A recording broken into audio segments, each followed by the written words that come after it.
বাঁকুড়া লোকসভা কেন্দ্র, যে লোকসভা কেন্দ্রটি বরাবর বামেদের দখলে ছিল।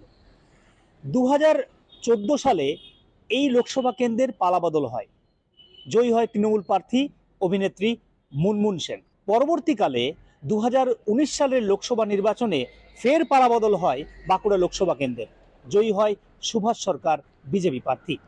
এবার 2024-এর লোকসভা নির্বাচন।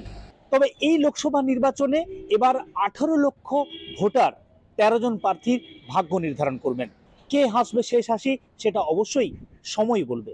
কিন্তু বাঁকুড়া লোকসভা কেন্দ্রের দুই যুযুধান প্রার্থী, তৃণমূল প্রার্থী অরূপ চক্রবর্তী এবং বিজেপি প্রার্থী সুভাষ সরকার, তারা কি বলছেন, এই লড়াই কতটা কঠিন, চলুন শুনে নেওয়া যাক দুই প্রার্থীর বক্তব্য। লড়াই ভালো তো, কারণ ওপরে 1 নম্বরে আমি আছি, ওপরে 1 নম্বরে অরূপ চক্রবর্তী, জোড়া ফুল।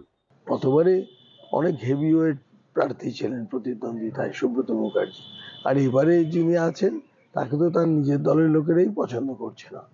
আর তার সঙ্গে সঙ্গে মানে তিনি নিজের ভোটটাই নিজেকে দিতে পারবে না, এর থেকে আর দুঃখের কিছু আছে? বাঁকুড়ায় অরূপবাবুর বিকল্প নেই এবং আগামী দিনে 4 তারিখে শেষ হাসি অরূপবাবুই হাসবে। ব্যক্তিগতভাবে ডাক্তার সুভাষ সরকারকে 1 নম্বরে রাখবো।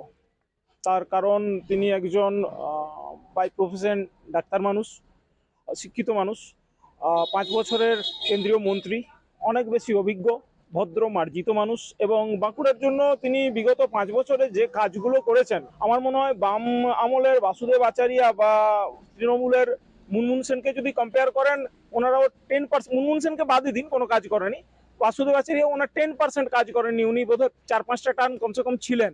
আমার শহর বাঁকুড়া থেকে সৌরভ গঙ্গোপাধ্যায়, কলকাতা টিভি।